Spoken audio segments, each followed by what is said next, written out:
चाहे religious system, चाहे political system, अगर ये चीज़ें आ जाए, मेहनत और ईमानदारी राजनीति में आ जाए, राजा ठीक हो जाएगा।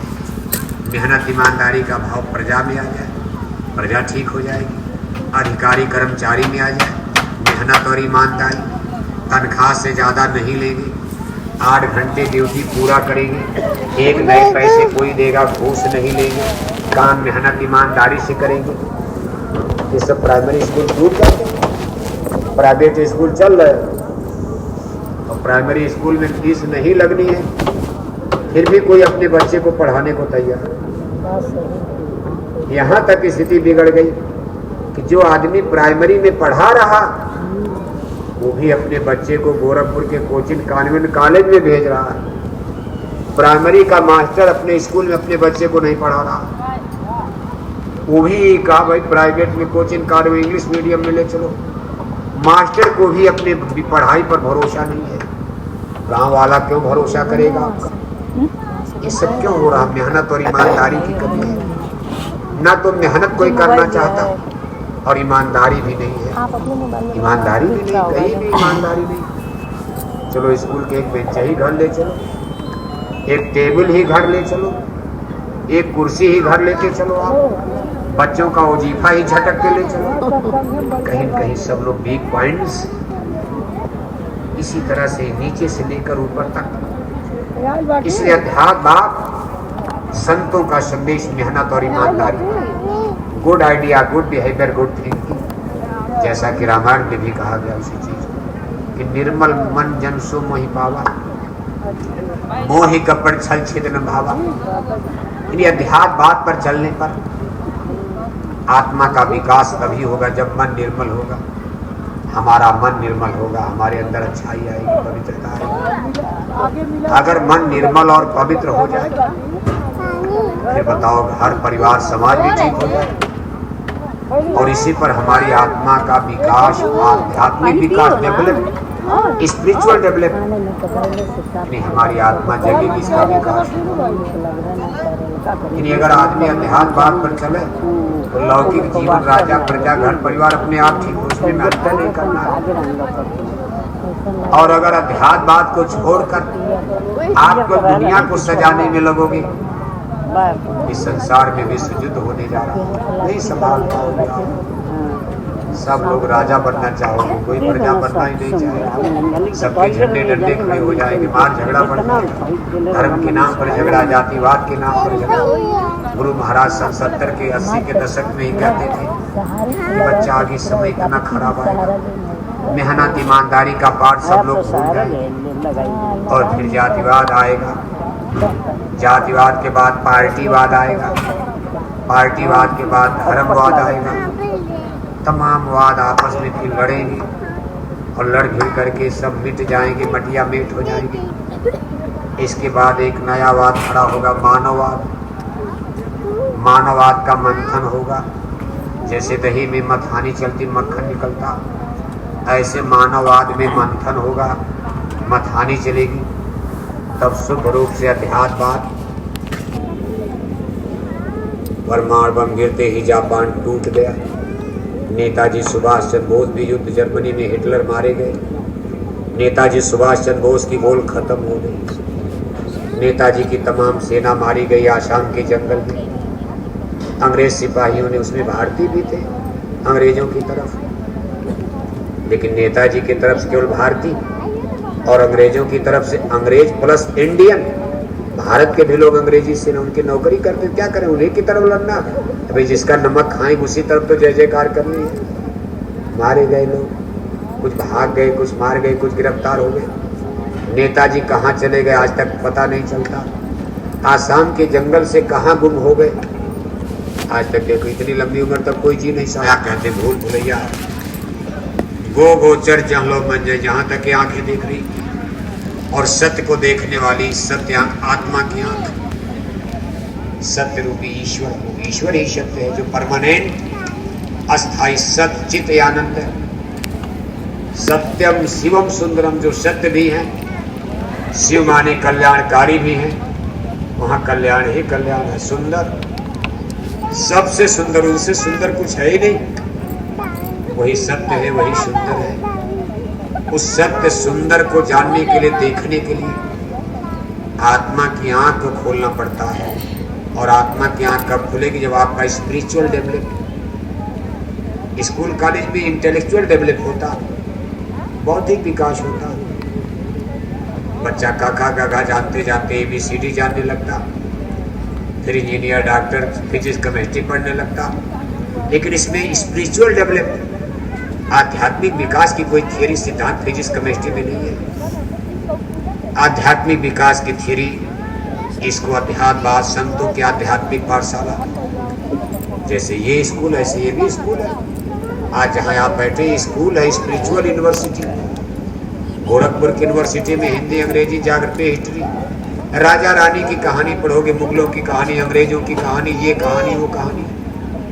नंबर अच्छा मिल जाएगा, IAS PCS हो जाओगे, कलेक्टर SP हो जाओगे, कार मोटर हवाई जहाज पर चलने लगोगे, घर मकान बना लोगे, और एक दिन रिटायर होकर के घर बैठ जाओगे। कहीं गठिया पकड़ लिया, बात पकड़ लिया, चारपाई पर गिर जाओगे, चम्मच से पानी पिलाया जा रहा, और तब तक मौत की शहजादी आ गई, राम नाम, खेल खत्म हो जाएगा। आत्मा के बारे में कुछ जान पाया? दो चीज है, शरीर और आत्मा। ये हमारा प्रोजेक्ट लाइफ दो चीजों के मेल से बना, इसीलिए भौतिकवाद और अध्यात्मवाद में पटती नहीं है। इसीलिए जिनको संसार का रंग चढ़ा भौतिकवाद का, जो केवल दुनिया को बनाना चाहते, उनको अपनी आत्मा के बारे में कोई ख्याल ही नहीं है। और अध्यात्मवादी लोग संसार को बनाने के साथ साथ अपने परलोक को भी बनाते हैं। क्योंकि आत्मा जब जाएगी तो किस घर में, यहाँ भी घर बनाओ, उधर भी बनाओ। भौतिकवादी कहते ये क्या झगड़ा है, वहाँ घर बनाएंगे, कहाँ घर बनाए, वहाँ कहाँ है? हम उसको मानते नहीं, आत्मा परमात्मा। हम यही बनाएंगे केवल गोरखपुर। अध्यात्मवादी कहते हैं गोरखपुर में भी बनाओ, क्योंकि शरीर की रक्षा करनी, जाड़ा पड़ेगी, बरसात पड़ेगी, कहाँ रहोगे? पेड़ के नीचे रहोगे, पानी बरसने लगा, पेड़ के नीचे रहोगे, सर्दी जुकाम हो जाएगा, शरीर बीमार हो जाएगा, मर जाओगे। इसलिए शरीर की भी रक्षा करो भौतिकवाद में। इसको रोटी कपड़ा मकान दो, लेकिन इसी के साथ साथ आत्मा के लिए भी घर बनाओ, नहीं तो किसके घर में रहोगे? वहां से निकाले जाओगे। यहाँ घर पर घर बनाए जा रहे, फ्लैट पर फ्लैट बनाए जा रहे। अपनी आत्मा के लिए स्वर्ग वैकुंठ में कोई फ्लैट बुक करवा लो, नहीं तो जब वहां जाओगे कोई आपका फ्लैट ही नहीं है, फिर वहां से निकाल दिए जाओगे। तब गोरखपुर में कौआ, तोता, मैना, कोयल बनाकर आम जामुन पीपल के पेड़ पर बैठाए जाओगे। यहाँ भी जमीन नहीं मिलेगी, गाय बना दिया, बैल बना दिया, कुत्ता बिल्ला बनाए जाओगे। यही चीज देखो सोचने वाले, विश्वास नहीं होता। लेकिन क्या भगवान का निचली कॉन्स्टिट्यूशन ऑफ गॉड, क्या कानून कायदा बना दिया, मानो ना मानो कोई फर्क नहीं पड़ता। इतना तो जानो कि मरना है, चलना है, उसके आगे आपको कुछ नहीं पता। जिसको पता हो बता रहे, संत महात्मा बता रहे कि भगवान का एक कानून बना है, एक पर सृष्टि चल रही। आज आपको मानव जन्म, अगली बार गाय बैल कुत्ता बिल्ला में डाल दिए जाओगे। इसी गोरखपुर कहा कबीर गुरु की भक्ति भी नार कोकरी हो, घर घर में ढोलक फिरे टूक न डारे को। एक टुकड़े रोटी के लिए डंडे बजते हैं अपने ही घर में। आकर 4,84,000 योनि भ्रमति जीव अविनाशी, रामायण का कथन है। कहा बचोगे कैसे, एक ही उपाय। कहा सतगुरु बिना न कोई बाचे, नाम बिना 84 नाचे। दो चीज, सतगुरु और एक नाम की डोर है।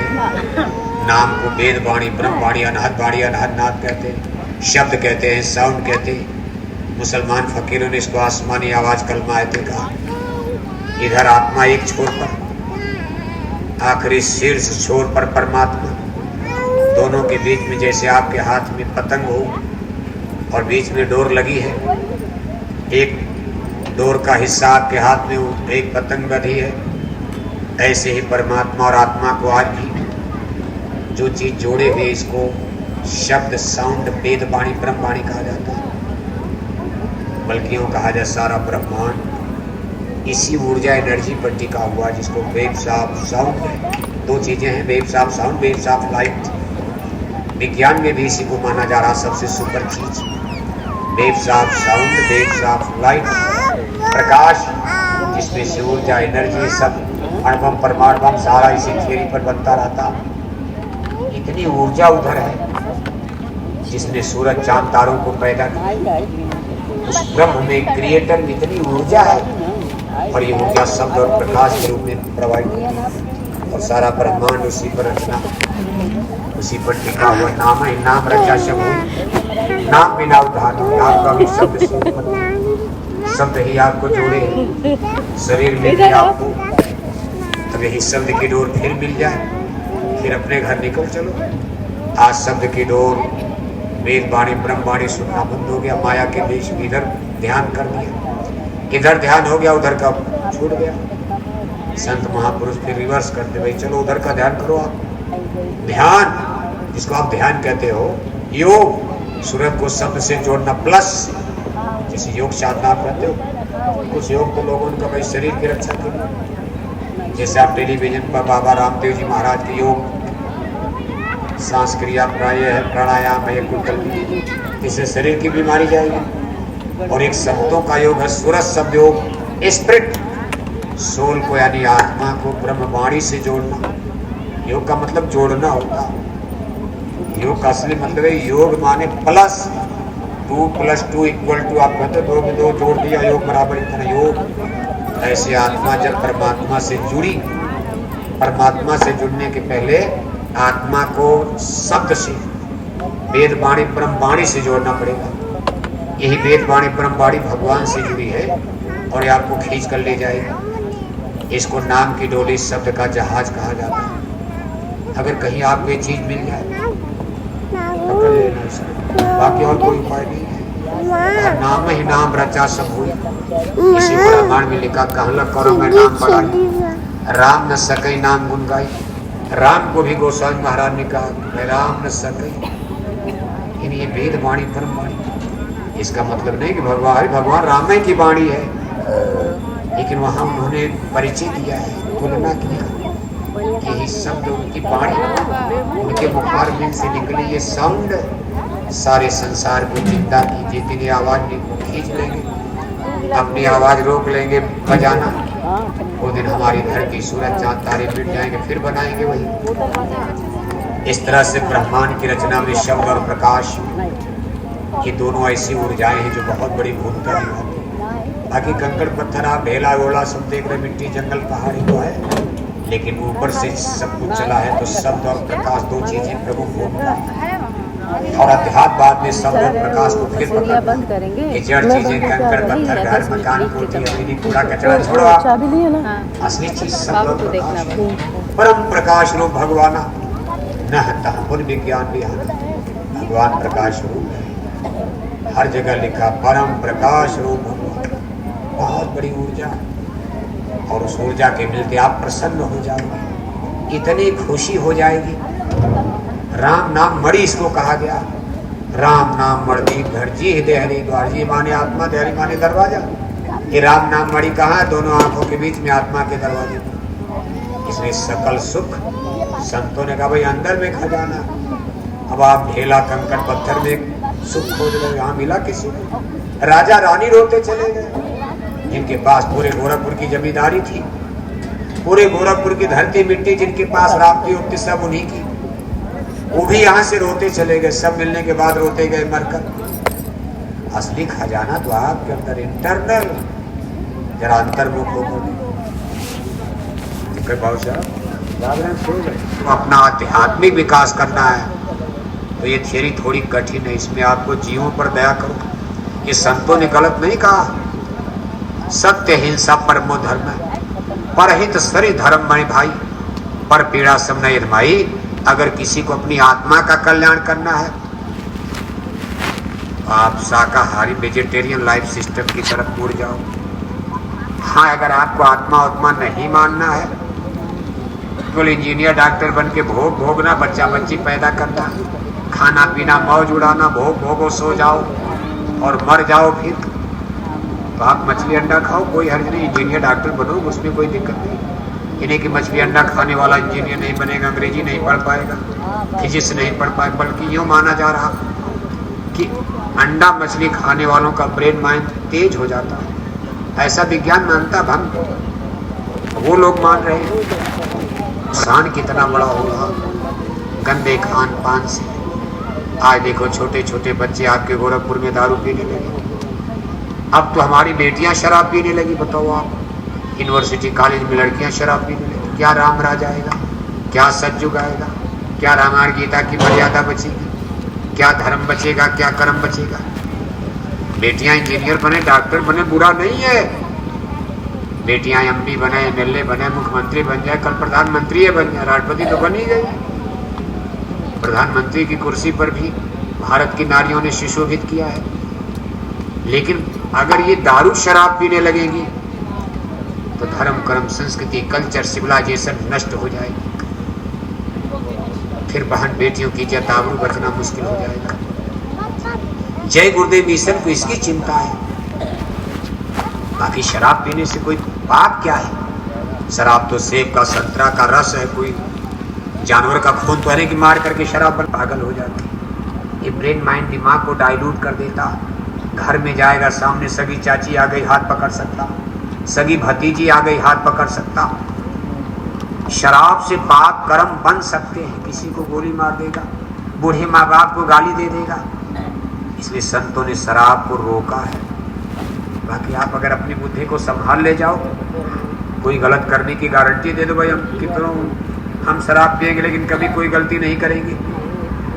शराब पीने में क्या पाप है। शराब तो सेब संतरा का जूस है वाला। एक न एक दिन विधर्मी होना है। एक न एक दिन से भूल चूक हो जाए, चाहे राजा पिए, चाहे प्रजा पिए, चाहे एमपी पिए, चाहे एमएलए पिए। और आज की तारीख में सब पी रहे हैं। दिल्ली लखनऊ में एमपी एमएलए बैठ गए, बस वहां जाकर बोतलें पीते रहे, भारत माता की जय बोलते रहे, और विदेशी बैंकों में खाता। तो कब तक खाता खोलोगे। सनातन धर्म लाना है, सनातन धर्म लाना है तो मछली अंडा शराब की दुकान पर बुलडोजर चलाना है। क्या चलाना है? बुलडोजर। गोरखपुर में तो बुलडोजर जानते हो। बुलडोजर तो सब राज नहीं आएगा जब तक मछली अंडा शराब की दुकानों पर बुलडोजर न चल जाए। यही हमारी अपील है सरकारों से। चाहे कोई सरकार आवे, आप किसी को बनाओ, लेकिन सरकार वही जिंदाबाद होगी। उसी सरकार का दुनिया में नाम होगा। वही सरकार राम के पद चिन्हों पर मानी जाएगी। वही सरकार गोरखपुर में राम राज लाएगी, जिसके द्वारा मछली अंडा शराब की दुकानों पर बुलडोजर गोरखपुर में चलेगा। जिस दिन गोरखपुर में काम नहीं करेगा, ये सब भगवान के कानून में सबसे बड़ा पाप माना गया। आपका कानून नहीं चलेगा। दिल्ली लखनऊ का कानून भगवान के यहाँ नहीं चलेगा। दिल्ली लखनऊ के कानून में तो मुर्गी पालन खोल दिया, मछली पालन गांव गांव खोल दिया, सुअर पालन खुलवा दिया, शराब की दुकानें गांव गांव खुलवा दिया। लेकिन ये कानून भगवान को मंजूर, ये रामायण गीता का कानून नहीं है, ये भगवान राम और कृष्ण का कानून नहीं है। धांधली कब तक चलेगा रावण राज, कब तक चलेगा कौरवों का जोर। अगर भगवान आकर खड़े हो जाएंगे तो फिर मटिया मेट होने वाला। इसलिए दूसरी हमारी अपील पर ध्यान देना, किसी शब्द गुरु की खोज कर लेना। अपनी जीवात्मा के कल्याण के लिए, जन्म मरण से बचाने के लिए, नरकों से बचने के लिए किसी शब्द मार्गी गुरु की खोज करना, जो वेदवाणी ब्रह्मवाणी का भेद जानते हो। बाकी गुरु तो आपको बहुत मिल जाएंगे, लेकिन बढ़िया स्कूल क्यों खोजते हो। वही इस स्कूल को छोड़ो, अब बच्चे को गोरखपुर शहर में ले चलो। अरे ये भी स्कूल छोड़ो। कहा जब तक गुरु मिले नहीं सांचा, और तब तक गुरु करो 10। जब तक आपको शब्द गुरु न मिल जाए, तब तक गुरु की खोज में लगे रहो। कोई पाप गुरु बदल दो, दान दक्षिणा किसी को दे दो, कोई पाप नहीं। लेकिन गुरु बदलते जाओ, कोई पाप नहीं लगेगा।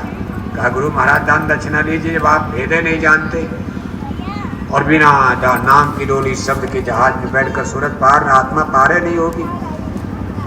आप खोज करो, कहीं मिल जाए।